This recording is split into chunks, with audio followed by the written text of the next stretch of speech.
안녕하십니까, 박건배입니다. 자, 이번 시간의 주제는 팩츠는 무효전력 보상장치라고 하는 주제를 가지고 이야기해 보도록 하겠습니다. 들어가겠습니다. 자, 팩츠 설비, 팩츠 설비는 왜 전력계통 운영자가 도입하게 되었는가부터 이제 이야기를 해야 정상이겠죠. 팩츠 설비가 원래 있었던 게 아니라 이제 전력계통이 이제 성장을 하면서 어떤 새로운 어떤 문제들을 만나면서 설비들은 이제 새롭게 이제 나타나게 되죠. 그 중에 하나가 이제 팩지 설비다라고 생각하시면 되겠습니다. 그래서 팩지 설비는 한번 이름에서 부터 그 설비가 왜 그 도입하게 되는지 이유를 좀 볼 수가 있는 것 같아요. 그래서 이름을 먼저 한번 보도록 하겠습니다. 팩츠는 이렇게 되어 있습니다. 자, 그리고 보니까 이 원어를 풀어보니까 이 줄임말을 풀어보니까 이렇습니다. Flexible AC Transmission System 이렇게 되어 있어요. 그래서 이제 여기 이제 단어를 갖다가 이제 따가지고 팩츠 시스템 이렇게 부르죠. 자, 여기만 빼고 플렉시블이라는 말만 빼고 쭉 읽어보면은 뭐 우리말로 이제 소위 말하면 해석을 하면 이런 겁니다. 교류. 트랜스미션은 우리가 이제 선택할 때 뭐냐면 디스트리뷰션이 있고 트랜스미션이죠. 트랜스미션은 송전을 말하는 거죠. 송전. 그 다음에 시스템이죠. 네, 우리말로 그대로 옮겨보면 요 말입니다. 그냥 교류 송전 시스템이에요. 그 안에 이제 앞에다가 이제 플렉시블이라는 말이 이제 붙어 있는 게 이제 패치 장치인데, 여기서 어떤 걸 유추해 볼 수 있냐면, 기존에 이 팩츠라고 하는 시스템이 없던 이 교류 송전 시스템은 여기다 플렉시블이라는 말을 썼으니까 플렉시블해지게 만들었다는 이야기잖아요. 원래는 안 플렉시블했는데 그런 거죠. 그런 뜻이죠. 그러니까 이 플렉시블이라는 것은 한마디로 말하면 이런 뜻이지 않습니까? 이런 뜻에 가깝죠. 융통성이 있는 있게끔 만들어준다는 이야기죠. 그러니까 기존에 우리가 이 팩츠라고 하는 시스템이 등장하기 전에 팩츠라고 하는 시스템이 없는 우리가 기존의 어떤 교류 통정 시스템은 융통성이 없는 시스템이었다라는 거죠. 근데 그거를 이 팩츠라고 하는 녀석이 들어와서 융통성이 있게 만들어 줬다. 그게 융통성이 있게 만들어 준 설비다. 이렇게 우리가 해석을 한번 해볼 수가 있어요. 이 말에 대한 뜻을. 그래서 이제 그러면 이제 우리가 뭐부터 이해를 해야 되냐면은 이 말부터 이해해야 되겠다. 교류송전 시스템. 지금 교류송전 시스템이 유연하지 못하다. 융통성이 없다. 그런 뜻이죠. 왜 그런 말을 했는지에 대한 이유를 말하고, 그럼 그거를 개선한 게 팩트니까 거기부터 우리가 이해를 하는 게 맞겠죠. 개념적으로. 그래서 이제 그 부분을 먼저 이야기합니다. 교류 송전 시스템이라는 게 유연하지 못하다. 그 다음에 유연성이 없다. 그 이야기를 먼저 이야기를 한다는 이야기예요. 자, 딱딱하다는 이야기죠. 융통성이 없다는 이야기죠. 한마디로 말하면.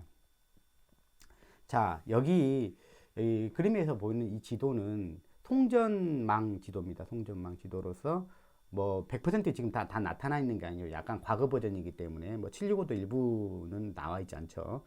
자, 어쨌든 우리나라 이 그림을 보면서도 하나 느낄 수 있는 것은 뭐냐면 우리나라의 그 송전망의 그 백번, 이게 그 뼈대는 뭐냐면 3, 4, 5kV 계통이 가지고 있습니다. 이렇게 파란색 라인으로 되어 있죠. 거의 이제 대부분, 일부분 빼놓고는 대부분이 다 루프로 연계되어 있고, 그렇죠. 그래서 굉장히 스트롱한 계통을 가지고 있죠. 우리나라가. 정전이 잘 안 일어날 수 있다는 이야기죠. 안 일어난다는 뜻이죠. 자, 요런 3, 4, 5 계통 지도상으로 이제 가장 많이 나와 있는데, 어쨌든 간에, 뭐, 1호사는 좀 회색으로 보여서 잘 안 보이죠. 그죠?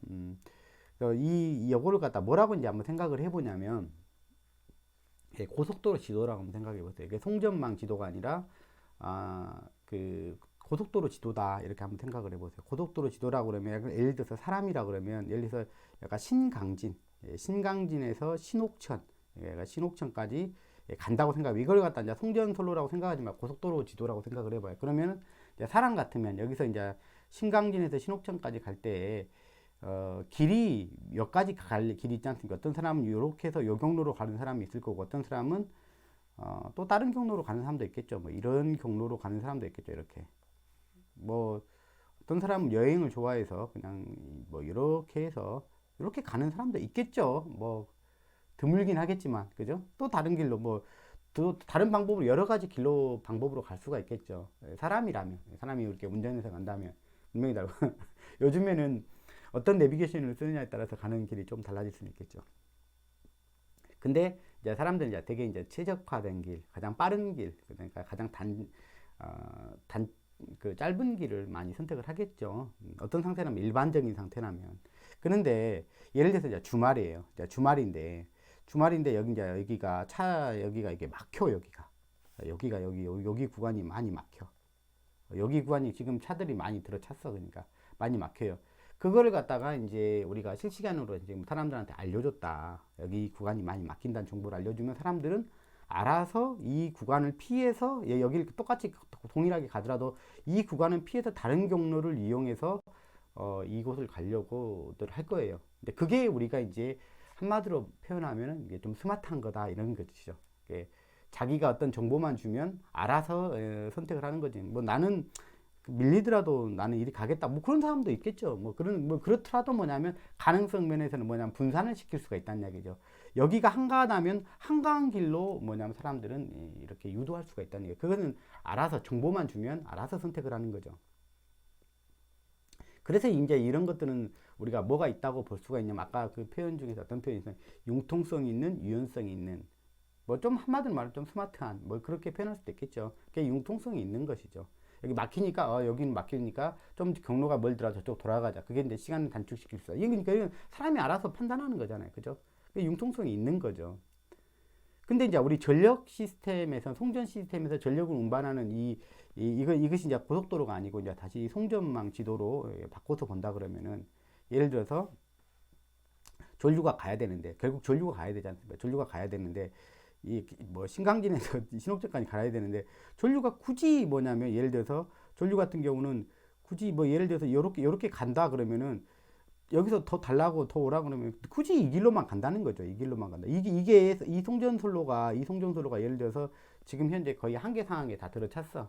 거의 한계 용량이 거의 들어찼음에도 불구하고 여기서 부하를 달라고 하면 굳이 이쪽으로 간다는 얘기예요. 이쪽으로는 잘 안 간다는 얘기예요. 이쪽으로는. 아주 작은 양만 가고 이쪽으로만 다 간다는 얘기예요. 이게 이제 뭐라고 하냐면 융통성 없음이라고 표현하는 것입니다. 무슨 이야기인지 아시겠죠?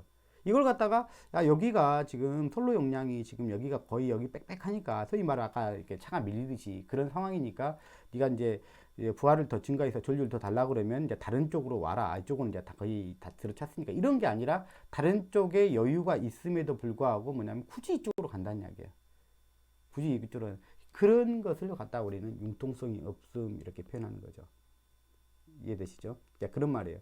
자, 그게 왜 그러냐면 우리처럼 사람처럼 이게 뭘 생각을 할 수 있는 게 아니지 않습니까? 어떤 정보를 줬다 하더라도 우리가 생각을 할 수가 없는 거지 않습니까? 뭐 예를 들어서 내가 발전기를 한 대 만들었어. 근데 발전기를 한 대 만들어 놓고 여기다 발전기를 한 대 만들었어. 발전기를 한 대 만들어 놓고 또 개통에다 붙였어. 그러면 내가 명판에다 발전기라고 붙여놨기 때문에 사람이 명판에다 발전기 제너레이터라고 붙여놨기 때문에 얘는 늘 발전만 할 걸 기대하고 붙였어. 근데 뭐냐면 얘가 모터가 됐어. 지가 알아서 자 오토매틱하게 결정을 하는 거죠. 발전기가 우리가 발전기라고 부여해 준다고 발전기가 되는 게 아니라 전력계통부터 에너지를 받아버리면 뭐가 돼요? 모터가 돼 버리죠. 그래서 우리가 잘 알듯이 그 발전기에는 모터링이라고 하는 일이 벌어지지 않습니까? 그죠? 그러니까 우리가 부여한다고 해서 그렇게 되는 게 아니라 얘는 이 전력계통 상황에 맞춰서 지가 오토매틱하게 자기가 작용을 해버리죠. 그죠? 그 중에 하나가 뭐냐면 전력 조류도 자기가 알아서 결정해 버린다. 융통성 없이. 자, 예를 들어서 그거는 뭐에 의해서 이미 결정된다는 이야기예요. 선로가 이 선로하고 분기점을 만나면 여기서 만약 분기점을 이렇게 만난다 그러면 이 분기점을 만난다 그러면 여기서의 뭐냐면 임피던스가 얼마냐에 따라서 이미 결정을 해버린단 말이에요. 이 얼마로 갈지 이미 결정을 해버린다는 이야기예요.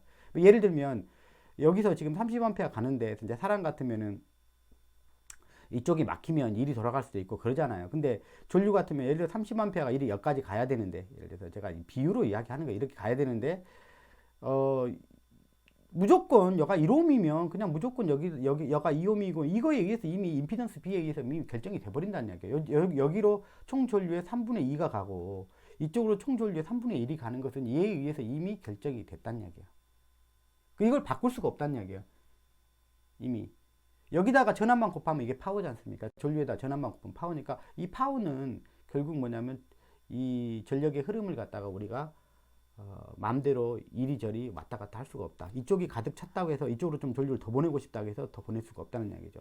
여기서 하나만 더 해보면, 예를 들어서 여기서 45A 부하가 더 달라고 해서 45A 15A 더 달라고 하고 있어요. 그러면 15A가 더 가야 되는데, 그러면 여기는 예를 들어서 20A가 다 들어찼어. 그러니까 여기 용량, 선로 용량이 100%라고 쳐봐요. 그러면 나머지 15A는 그냥 이렇게 갔으면 좋겠어. 15A 이쪽으로 갔으면 좋겠어. 여기도 그러면 5A가 넘어가긴 하죠. 그러니까 어쨌든 내가 의도적으로 이쪽으로 더 돌리고 싶어. 근데 그렇게 안 되죠. 무조건 이쪽으로 3분의 2가 가고 이쪽으로 3분의 1이 가죠. 그러니까 결론적으로 말하면 이쪽을 과열을 시켜버리고 이쪽을 남기죠.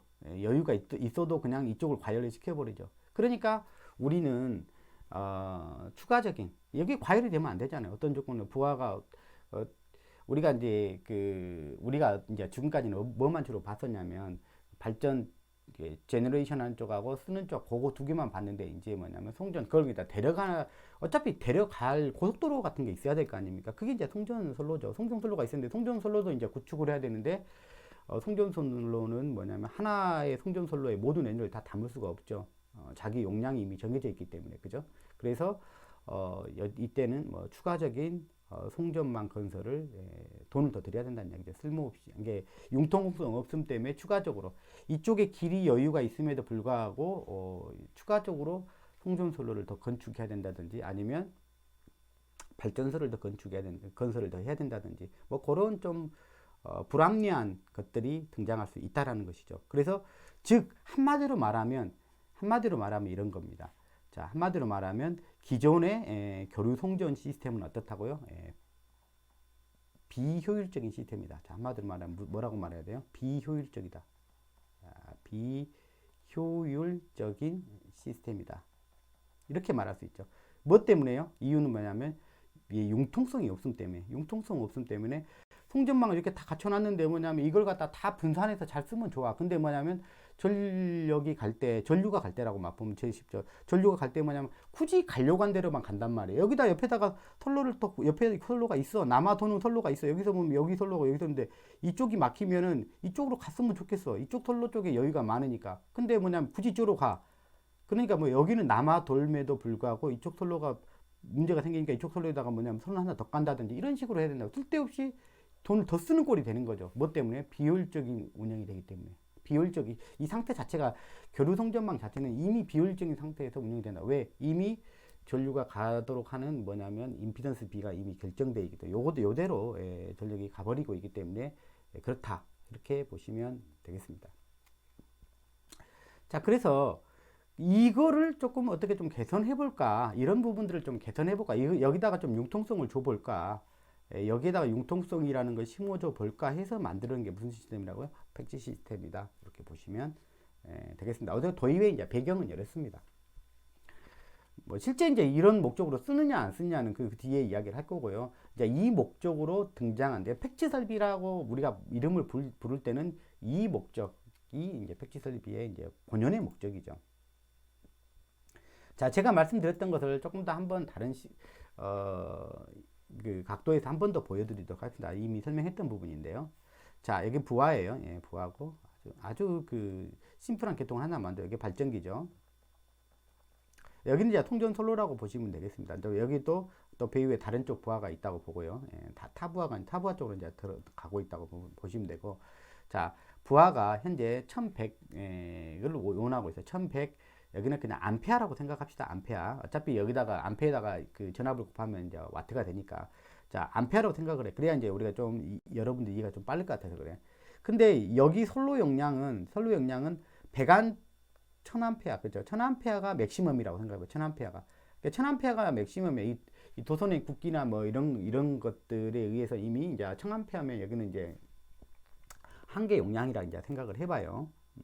자, 그러면 여기 같은 경우 이렇게 지금 뭐 현재 오고 있다고. 여기서 이제 발전기에서 1500A를 만들어 가지고 뭐 타버에서 400A를 가져갔고, 그러니까 이쪽에 1100 왔죠. 이제 합쳐서 이제 1500A라고 생각을 해요. 그래서 1000A는 이렇게 해서 들어왔고, 1000A는 이렇게 해서 이 경로로 들어왔고, 500A는 100A, 나머지 100A는 이런 경로로 들어왔어요. 이쪽으로 500이 왔고, 이쪽으로 이 경로를 통해서 100A가 들어왔어요. 천이죠. 예, 천이 들어가고 이쪽 경로로 1000A가 왔고 1000메가와트인데 제가 암페어라고 이야기를 하는 거예요. 그래서 이제 1100을 받았어요. 근데 지금 이 상황은 지금 어떤 상황이냐면 이미 이쪽 선로는 지금 뭐가 돼요? 지금 100% 지금 용량 한계에 100%에 도달했죠. 여기는 지금 50%밖에 도달 안 했죠. 500A밖에 안 내리니까. 그렇게 말할 수 있죠. 그죠? 자, 그러면 여기서 이제 부하를 다 증가를 했어요. 그래서 한 300A를 더 달라고 해서 추가적으로 플러스 300A를 더 달라고 하고 있는 상황이죠. 예, 플러스 300을 더 달라고 하는 상황이죠. 그러면은 원하기는 그렇죠. 원하기는 이쪽이 50%밖에 안 찼으니까 이쪽으로 왔으면 이쪽으로 300이 이렇게 왔으면 좋겠다. 여기는 1000만 오고 이제 그렇게 되지 않는다는 것이죠. 그렇게 되지 않고 이미 여기서 1000A가 가고 500A가 갔다는 것은 이 둘 사이의 임피던스 B는 벌써 얼마란 이야기예요? 여기가 1이라면 2란 얘기예요. 1대2란 이야기죠. 무슨 얘기인지 아시겠죠? 이미 여기는 임피던스 B가 이미 거의 그렇단 이야기죠. 그러면 여기서 봤을 때 1대2니까 자연스럽게 300이니까 이쪽으로 200A가 더 추가적으로 올 거고 이쪽으로 200A가 더 올 거고 이쪽은 100A밖에 안 가겠죠. 그래서 여기는 1200이 결국 흐르고 여기는 600A가 흐르는 거죠. 그러니까 결국 어떻게 돼? 이 선로는 과열이 되는 것이죠. 과열이 되는 거죠. 이쪽은 지금 400이 여유가 있어요. 여유가 있음에도 불구하고 지금 과열이 돼버린 거죠.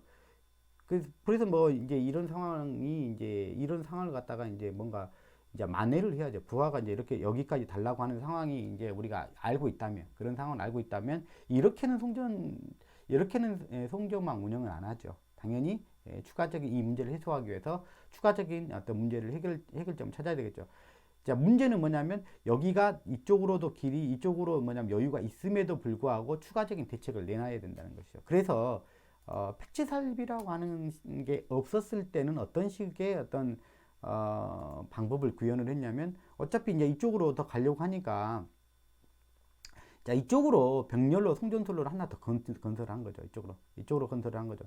이 송전선로를 추가로 건설한 거죠. 추가로 건설해서 여기를 갖다 과부하를 해소를 하고 그 다음에 이쪽은 좀 덜 가는 경향으로 나타나겠죠. 어쨌든 이런 식으로 추가적인 송전망을 갖다 건설했다는 거죠. 이게 뭐냐면 이 비효율 때문에 돈을 다 더 들이는 그런 입장이 된 거죠. 또는 뭐냐면 여기 부하가 있다 그러면은 뭐 여기 송전망이 다 찼으니까 이쪽으로 못 옮기지 않습니까? 이쪽으로는 전력을 못 옮기니까 여기다가 발전소를 더 추가로 지어가지고 이렇게 해서 300을 이렇게 공급하는 개념도 그렇다는 이야기예요. 이렇게 그러면 뭐냐면 이거는 추가적으로 뭐냐면 발전소를 갖다 건설하는 거죠. 발전소를 건설하는 셈이고 여기 같은 경우는 추가적으로 송전 선로를 갖다 건설하는 셈이죠. 무슨 얘기인지 아시죠? 건설할 때가 되어서 건설하는 것은 뭐 어쩔 수가 없는 거죠. 그건 맞는 거고요. 근데 그게 아니라 이거는 이미 기존의 선로의 양과 만 효율적으로 운영하더라도 해결될 수 있는 건데 이제 그러지 못함 때문에 비효율적인 운영 때문에 나타나는 추가적인 어떤 건설이죠. 막대한 돈이 들어가는 거죠. 발전소 하나 짓기도 어려운데 이런 비효율성 때문에 나타나는 이런 문제들은 우리나라한테는 좀 없어져야 될 그런 부분들이죠. 우리나라가 뭐 그렇게 넓은 것도 아니고 그렇죠. 송전선로 까는 것도 마찬가지죠. 발전소 짓는 것도 마찬가지고요. 우리가 뭐 밀양 사태를 봐서 다 알고 있지 않습니까? 그죠?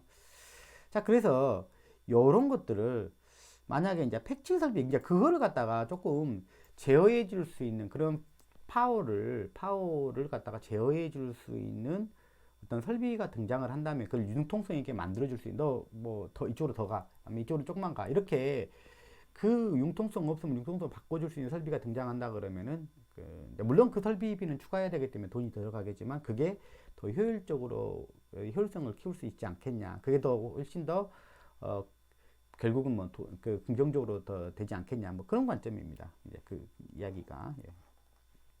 그래서 이제 팩지 설비를 도입하게 되면 아까 같은 것을 뭐 다른 추가적인 송전선로 건설 않고 발전소 건설 않은 상태에서 이쪽으로 300이 가도록 유도를 한다는 이야기죠. 그러니까 여기서 아까 여기는 지금 이미 들어찼으니까 이걸 갖다가 이제 이쪽으로 이제 가도록 이게 제어를 해준다는 이야기죠. 이제 그런 설비를 바로 이제 팩지 설비다. 그런 역할하는 즉 뭐냐면 전력의 조류를 제어하는 것이죠. 전력 조류. 즉 여기서는 뭐냐면 좀 P가 되겠죠. P를 갖다 내 마음대로 여기는 좀 더 많이 보내주면 더 많이 보내고 좀 덜 보내주면 덜 보내고 이걸 갖다가 결정을 한다는 이야기죠. 제어를 한다는 것은 그걸 결정해서 그 양을 조절해 줄 수 있는 그 설비가 있으면 좋겠다라는 거죠. 이제 그 설비를 갖다 팩치 설비다 부른다는 거죠. 이해되셨죠? 목적 자체가 이 목적이라는 이야기죠. 팩치 설비라는 게. 자, 그래서 우리가 그러면 지난 시간에 그러면 전력 조류식에서 PQ식이 있었잖아요. 그죠? PQ식이 있었죠. 그죠? 기억을 하시죠? 그 중에 P식이 있었죠. P식. 여기가 이제 V1이라고 하고 여기가 V2라고 그러면은 자, 이 P는 유효전력이죠. 유효전력의 흐름식은 요거죠. 요거죠. P는 요거에 의해서 이 변수들에 의해서 뭐냐면 바뀔 수가 있다는 얘기죠.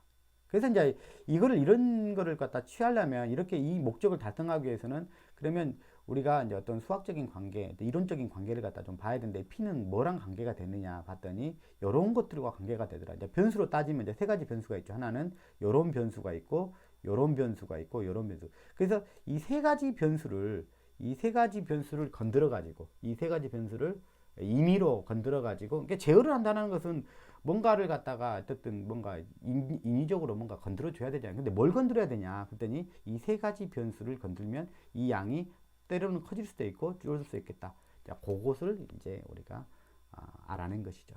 그래서 세 가지죠. 하나는 이제 델타 이 두 개의 상차각을 갖다가 좀 제어할 수 있는 방법. 그 다음에 또 하나는 이 x 여기에 있는 리액턴스 있죠. XL이 되겠죠. X. 요 값을 갖다가 키웠다가 줄였다가 이제 여기를 갖다가 당연히 그러겠죠. 예, 그러겠죠. 델타는 증가시킬수록 P가 증가하겠죠. 그죠? 사인이니까.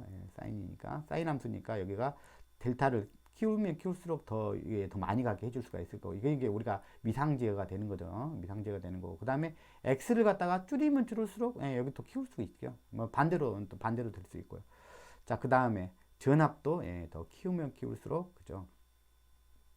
P의 양을 갖다 더 증가시켰다. 이게 이 세 가지 변수를 우리가 사용할 수 있겠더라. 옵셔널하게 쓸 수가 있겠더라. 그래서 이제 요런 설비를 갖다가 이 세 가지 변수를 건드려서 이 세 가지 변수를 제어를 해서 이 전력의 흐름의 양을 조절하는 설비를 갖다 뭐라고 부른다고요? 패치 설비다 이렇게 부르는 것입니다.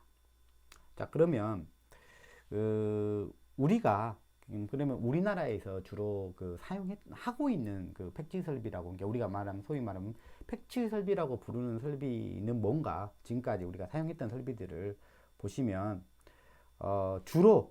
주로는 거의라고 생각하시면 돼요. 전압 요 부분 이 제어 변수를 건드려서 얘를 갖다 제어하는 것이 이제 대부분이다 라고 생각을 하시면 됩니다. 지금 현재 설치되어 있는 것들 보시면 그렇다는 이야기예요.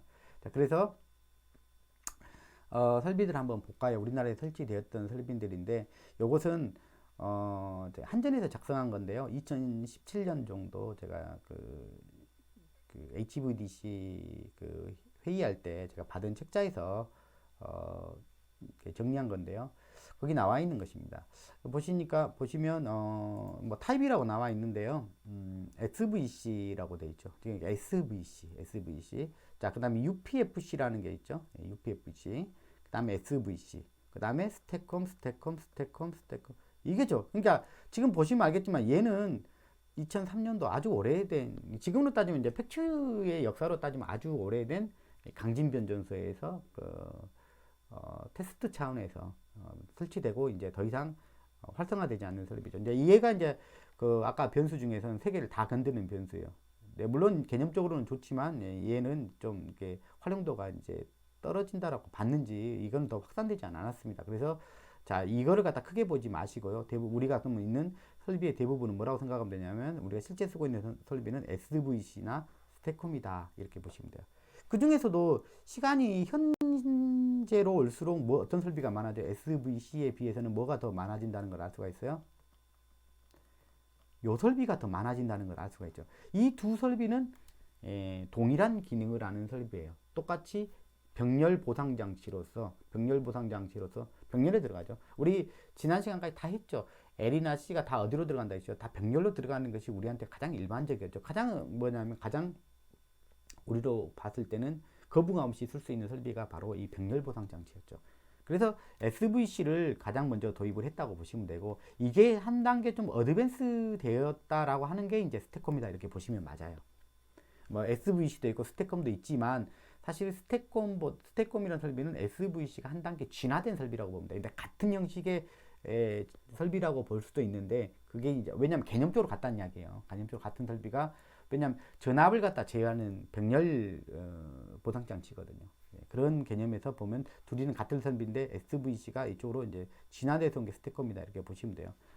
자, 또 연도를 좀 더 가서 보면 뭐 그렇죠. SVC는 거의 이제 사라지고 있죠. SVC는 거의 사라지고 있고 대부분 다 이제 뭐예요? 스택콤으로 이거는 한전에 설비한 겁니다.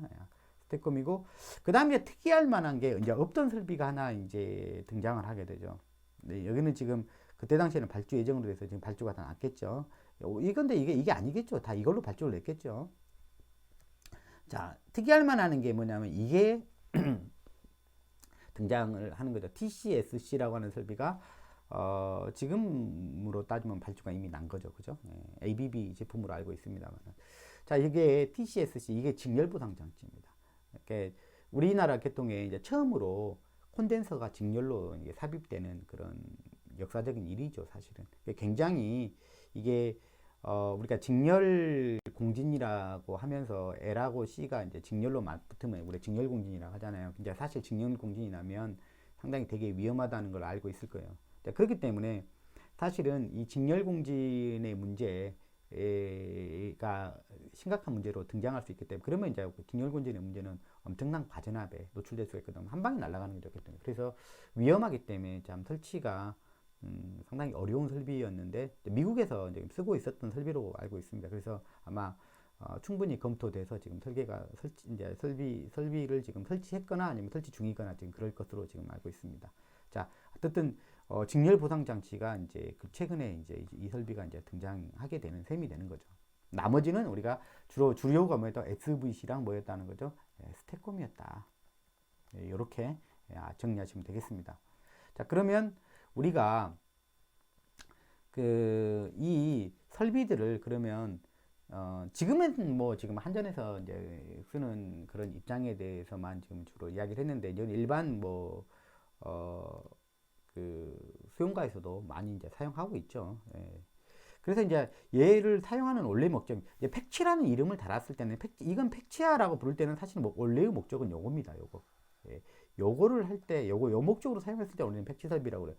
AC 트랜스미션 시스템을 갖다 융통성 있게 만든다고 했잖아요. 그러니까 한마디로 말하면 내가 파워플로우를 갖다가 뭐냐면 내 마음대로 더 가게 하고 덜 가게 하고 이런 목적으로 쓰는 거를 우리는 팩치 설비라고 이야기를 해. 그런데 우리가 실질적으로 팩치 설비라고 해놓고는 그러니까 우리가 SVC가 그러면 팩치 설비냐 이렇게 말하는 게 좀 이상해요. 왜냐하면 얘를 갖다 어떤 목적으로 썼느냐가 사실 더 중요한 거거든요. 어차피 이 SVC라고 하는 것은 결국 L하고 C의 조합이거든요. 얘를 갖다가 투입할 거냐, 얘를 투입할 거냐에 그러니까 한마디로 말하면 그걸 갖다 조금 약간 나이스하게 제어하는 거죠. 나이스하게 제어하는 거지. 그냥 L하고 C가 투입되는 거야. 한마디로 말하면. 이걸 통해 가지고 우리가 지난 시간까지 했던 것들은 뭐 얘들이 해주는 기능이 뭐냐, 주로 기능이 이런 거라겠죠. 이렇게 볼테지 레귤레이션, 무효전력을 자기들이 공급하거나 또는 얘는 공급이죠, 그죠? 얘는 공급이고, 얘는 공급자고, 얘는 뭐가 돼요? 얘는 흡수하는 자죠. 너무 낮으면 전압이 너무 낮으면 C를 투입해서 무효전력을 공급해주고, 그 다음에 너무 전압이 너무 높으면 그 무효전력을 흡수해가지고 자기가 소비시켜가지고 그냥 전압을 떨어뜨리는 그런 거죠. 그러니까 이 지난 시간까지 이야기했던 거 요거의 이야기입니다. 얘가 무효전력을 이용해서 예를 한다. 근데 무효전력을 이용해가지고 즉 아까 P라고 하는 것이 뭐냐면 이게 V1, V2의 X의 사인의 델타 이렇게 나왔던 게 전압의 크기를 갖다가 제어를 해가지고 뭐냐면 P를 제어할 때 결국 전압의 크기를 제어할 수 있는 게 뭡니까? 결국 무효전력이죠. 결국 이 전압을 레귤레이션 했잖아요. 그러니까 이게 순수하게 전압 자체 원하는 목표치를 갖다 제어하기 위한 그런 목표. 근데 목표인데 그 결론이 뭐냐면 얘란 말이에요. 목표가 얘를 바라보면서 얘를 제어하는 그 설비라고 우리가 팩치 설비다가 이렇게 부르는 거죠. 무슨 이야기인지 아시겠죠? 그러면서 우리가 이걸 제어하다 보면 같이 우리가 좋아졌던 게 뭐예요? 역률까지 좋아졌잖아요. 이게 세 가지가 같이 노는 거지. 역률, 그 다음에 볼테지 레귤레이션. 얘가 동시에 같이 일어나는 일이에요. 전압을 갖다가 높이면 파워 양도, 얘를 제어하면 얘의 크기도 오르락내리락 할 수 있고, 그 다음에 할 수 있다라는 것까지 간다는 이야기죠. 그래서 이 제어의 목표치가 얘가 된다면 우리는 팩지 설비다 이렇게 부르는 거죠. 근데 이제 우리가 SVC나 스태콤이라든지 이제 이런 목적으로 실제 이런 목적으로 쓰는 경우는 거의 없고요. 사실은 그 목적으로 쓰려고 사실은 개통에 도입했지만 제가 보는 견지에서는 이 목적은 제가 봤을 때 거의 없다고 보고 있고 제가 봤을 때는 이 세 가지 목적이 주가 아닌가 싶습니다. 볼테지 레귤레이션하고 그러니까 그냥 조상 설비로 쓰는 거죠. 우리가 팩치 설비라는 이름보다는 그 목적, 그러니까 사용하는 용도로 따지면은 팩치 설비라고 부르기는 좀 미안하지만 어렵고 그냥 우리가 통상적으로 그냥 이거는 우리가 통상적으로 우리가 조상 설비의 사용 목적이지 않습니까? 전압을 제어하고 그 다음에 전압을 제어하다 보니까 역률도 같이 좀 더 개선되는 부분이 같이 나타나죠. 그 다음에 안정도, 안정도 개선을 위해서 이거는 여러분들하고 나중에 이제 전력계통공학 그걸 공부할 일이 또 있을 겁니다. 그때 이제 안정도에 대한 이야기는 해보죠. 안정도를 갖다 계산한다. 뭐 여기서 뭐 전압 안정도가 주가 되겠죠. 전압 안정도를 계산하는데 이제 그런 목적으로 쓴다는 이야기죠. 그럼에도 불구하고 우리가 외국계에서도 그렇고 우리나라의 경우도 그렇고 어떤 목적과 관계없이 그냥 이름만 보고 SVC는 팩츠, 뭐 스태콤도 팩츠 이렇게 그냥 쉽게 불러버리는 경우가 있거든요. 근데 그냥 크게 이렇게 우리가 이렇게 생각을 하면 좋겠어요. 팩지 설비라는 것은 그런 목적으로 사용하는 것인지 오늘 이해했으면 그냥 융통성 있게 사용하시면 되고요. 자, 크게 이런 설비들은 다 뭐라고요? 무효전력 보상장치다. 자, 뭐라고요? 무효전력 보상장치다. 무효전력 보상장치가 그 이용될 수 있는 어떤 역할들은 아주 다양한 것이죠. 그러니까 팩치 설비로서의 이런 목적을 달성할 수도 있고, 그 다음에 전압을 갖다가 일정하게 유지시켜주는 그 목적으로 사용할 수도 있고요. 그 다음에 당연히 이제 목표가 이제 역률이라고 하는 어떤 제어 목표를 달성하기 위해서 쓸 수 있고, 그 다음에 전력계통 입장에서 이거 굉장히 중요하죠. 안정도, 전압이 갑자기 뭐 극한 전압으로 떨어져 버릴 수도 있거든요. 그런 상황을 갖다가 막기 위한, 그러면 뭐 엄청난 대정전이 일어나게 되겠죠. 그걸 막기 위한 어떤 안정도를 갖다 개선하기 위한 용도로 쓰거나, 또 그 다음에 이제 그 수용가 입장에서는 그 고객들 입장에서는 그런 거죠. 순시전압 강화나 이제 그런 것들이 나타나잖아요. 그죠? 그럴 때 얘를 갖다가 고상해주는 용도로도 쓴다는 이야기죠. 전력 품질 개선 장치, 파워 퀄리티 용도로도 쓴다. 이렇게 생각하시면 되죠. 그것은 이제 용량이 좀 많이 안 커도 되겠죠. 순간 전압 보상의 정도만 보상을 해주면 되니까. 그 대신에 이제 이런 설비들이 사이리스라든지 IGBT 그런 전력전자 소자 기반으로 동작시키기 때문에 상당히 빠르게 전력계통에 반응해서 그런 걸 해줄 수 있다. 이렇게 보시면 되겠습니다. 자, 오늘 이 시간은 팩지 설비에 대한 이야기를 하겠습니다. 팩지 설비는 왜 도입을 하기 시작했고, 이게 팩지라는 이름에 걸맞는 왜 이런 걸 도입하게 됐고, 그 다음에 팩지 설비가 이제 실제 우리가 팩지 설비라고 부르지만 실제로 우리가 부르는 명칭들은 실제로 있는 것들은 뭐 실제 한 개 있지만 UPFC, 그 다음에 SVC, 스텝콤, 그 다음에 근래에는 이제 도입된 게 TCSC까지 이제 도입을 갖다가 이제 예정 중이라고 보시면 되겠죠. 이제 지금 뭐냐면 아마 발주는 나서 지금 운전이 중인지는 제가 확실히 지금 그건 자신이 없습니다. 인터넷을 찾아보고 내가 이 강의를 찍었어야 되는데 한번 여기 찾아보시기 바랍니다. 자, 오늘 여기까지 하겠습니다. 감사합니다.